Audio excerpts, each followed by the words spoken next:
Hablaremos ahora de la psicoprofilaxis quirúrgica en el implante coclear.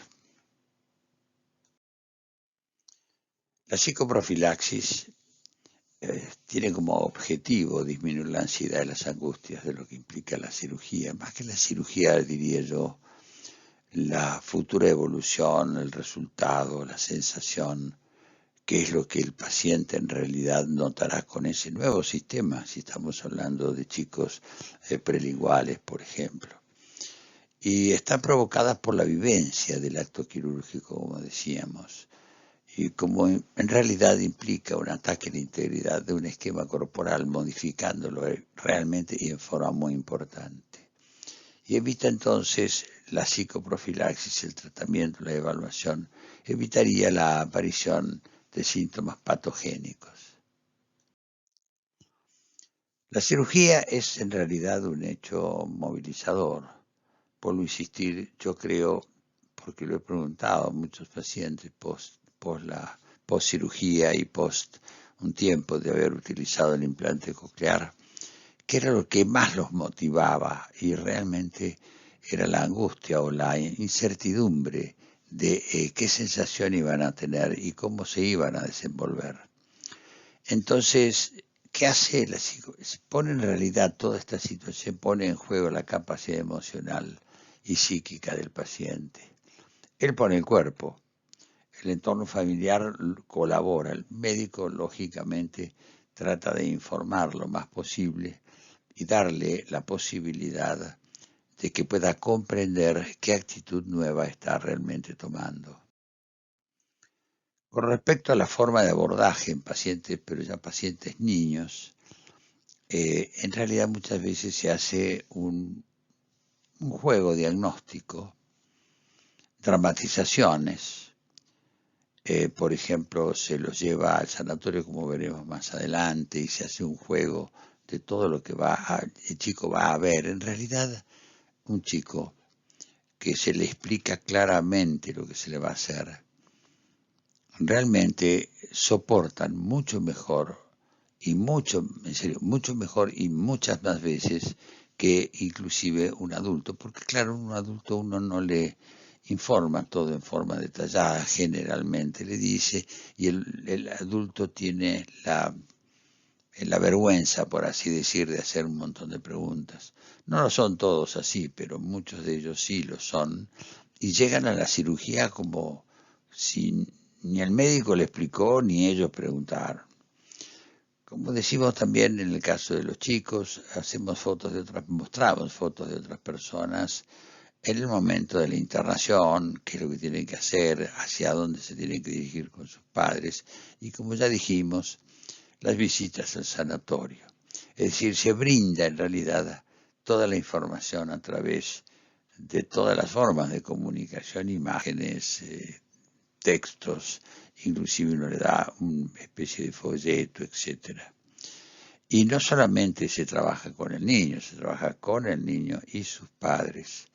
Y en algunos casos también con sus hermanos. Yo recuerdo siempre el caso de una chiquita que tenía que colocarse un implante coclear. Los padres estaban totalmente de acuerdo.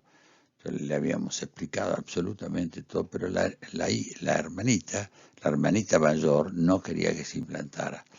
En realidad un día yo le dije a los padres si era posible que yo conversara con ella a solas, es decir, para que ella no tuviera la sensación de presión. Ella estaba en el consultorio y los padres afuera con la puerta abierta, y realmente yo le expliqué qué es lo que le íbamos a hacer a la hermanita, y le preguntaba por qué ella no tenía ganas, y lógicamente no tenía ese interés que le colocáramos el implante, porque tenía la sensación de que la hermana se iba a despegar de ella, porque claro, ella era la que manejaba a la hermana, porque era la que oía, era la que lo llevaba, la traía, etcétera. Pasado el tiempo, pasada la cirugía, el encendido, etcétera, realmente sin ningún lugar a dudas fue la que más se preocupó y más hizo para que su hermanita pudiera desenvolverse correctamente. Y bueno, otro de los detalles es el acompañamiento a la familia el día de la cirugía. En el caso de adultos y la forma de abordaje en pacientes adultos, son entrevistas individuales con el resto de la familia, etcétera, en forma previa a la cirugía. Y se brinda una información general relacionada a la cirugía, minimizando fundamentalmente tres cosas: expectativas, miedos y ansiedades del paciente. Realmente, de los tres factores, creo que las expectativas son las más importantes, porque realmente el paciente va a notar en el futuro, no sé si lo que él pretendía, pero que va a notar algo sin duda. Y lógicamente, si él tiene una expectativa desmesurada, se va a notar o va a notar que la evolución y el progreso que él obtiene con ese dispositivo no está de acuerdo a lo que él quería. Y vuelvo a decir entonces el acompañamiento a la familia el día de la cirugía. Entonces el implante moviliza al sujeto, quien pone el cuerpo buscando una mejor calidad de vida y por lo tanto espera grandes cosas que, de no darse, le generarán una gran frustración, sobre todo de no haber sido advertido previamente. Es decir, el implante siempre, sin ningún lugar a dudas, cuando uno le coloca un implante a un paciente y tiene la posibilidad de insertarlo, etcétera, es muy raro que el paciente no tenga alguna mejoría. Es raro, realmente es raro.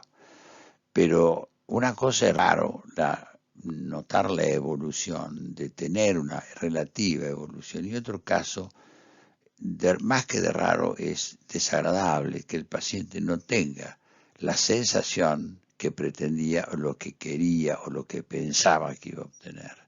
Es decir, muchas personas piensan que la sola o el solo hecho de colocarse el implante van a hablar en forma... No es que hablar, porque si estamos hablando de adultos poslinguales, hablan casi en forma inmediata. Pero los chicos fundamentalmente y los padres fundamentalmente, en el hecho de que no vean la evolución en un chico, lógicamente hay que darles el tiempo. Por ejemplo, un chico normoyente tarda un tiempo largo en hablar. Bueno, con mayor razón, un chico que no tiene audición y es un prelingual va a tardar por lo menos más, sin ningún lugar a dudas, que si fuera normoyente. Con respecto, volvemos a las áreas psicológicas. Vamos a hacer 4 preguntas. La primera de ellas es: ¿por qué es importante el equipo interdisciplinario? Primero, lógicamente, porque no todos sabemos de todo. Yo me dedicaba a operar, me dedicaba a toda la parte de los controles postquirúrgicos, pero el resto del equipo audiológico, fonológico, psicológico, bueno, cada uno tiene, como equipo interdisciplinario que éramos y que somos, trabajamos el médico, el fonoaudiólogo, el psicólogo y la parte educacional. Es importante, ya que es necesario poder mirar al paciente de diferentes disciplinas en función de tomar al sujeto como un todo. No es un oído, y no solo desde el aspecto, por ejemplo, auditivo, como decíamos. Es decir, el paciente es una persona que tiene no solamente parte física, sino psíquica, emotiva, etcétera. Y tenemos que tratar de abarcar todas esas áreas. El paciente es una persona, como decimos, lógico, cuerpo, vida emocional, afectiva, particular, social y laboral o educativa. Y el volver a escuchar o empezar a hacerlo modifica lógicamente al paciente y a su entorno. Por lo tanto, en la medida que se tenga en cuenta el aspecto o los aspectos antes mencionados, optimizará el resultado evolutivo de dicho paciente.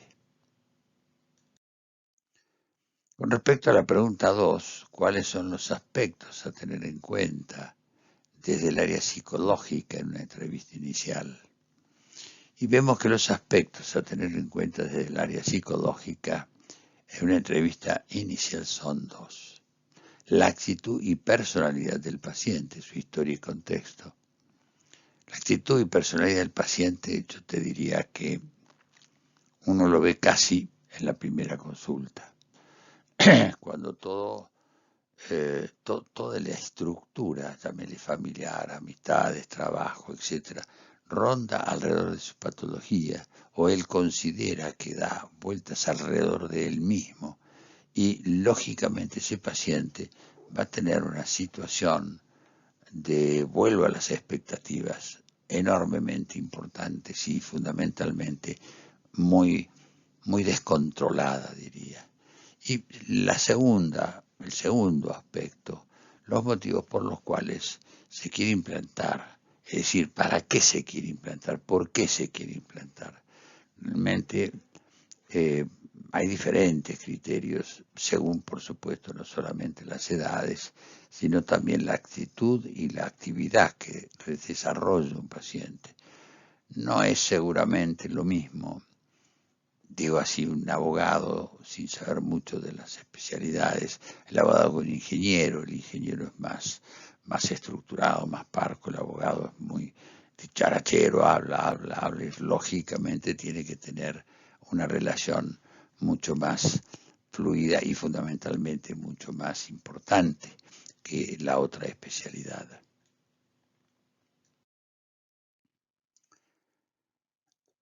La tercera pregunta es qué es importante abordar y por qué es tan importante el abordaje de las expectativas del paciente.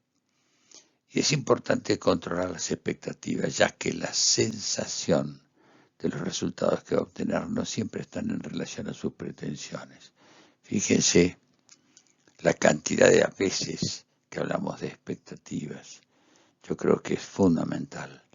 Y la segunda parte es en la medida que no espere grandes resultados los primeros días de comenzar a escuchar, se da cuenta claramente del tiempo que fue necesario y darle ese tiempo sin frustrarse y disfrutando de los logros que vaya alcanzando poco a poco. Es como, supongamos el caso de una persona que quiere aprender un idioma, empieza a leer y pretende en 2 meses tener una fluidez. Y además, fundamentalmente, no todos los idiomas son iguales para aprender, me refiero en complicación. La cuarta pregunta. La cuarta es cuánto influye la conducta de un niño en sus aprendizajes. La conducta del niño está en relación directa a su posibilidad de aprender. En la medida que logre ir creciendo sanamente y madurando acorde a las etapas madurativas, el niño estará en condiciones de ir tomando de su entorno y aprendiendo del mismo. Es fantástico cómo los chicos se relacionan, inclusive les diría que a mí lo que me maravilla es el hecho de que uno pone 5 chicos o 3 o 4, los que sean hipoacúsicos profundos, y están sentados jugando y inclusive discuten, pelean, etcétera, y uno dice cómo se comunican los chicos tienen una enorme ventaja en la falta de vergüenza, es decir, si yo tuviera que hablar francés, lo entiendo, pero no lo puedo hablar, no me puede salir una palabra, y realmente es pura y exclusivamente la vergüenza del pronunciamiento, de hacerlo mal, de que no me entiendan, etcétera. Realmente esas expectativas que uno tiene, las tiene que ir limando y las tiene que ir bajando. Con respecto a los chicos, vuelvo a repetir, que él mismo se va a ir entusiasmando a medida que con los días o con las semanas o con los meses vaya tomando, aprendiendo y tomando del entorno un montón de condiciones para evolucionar más correctamente.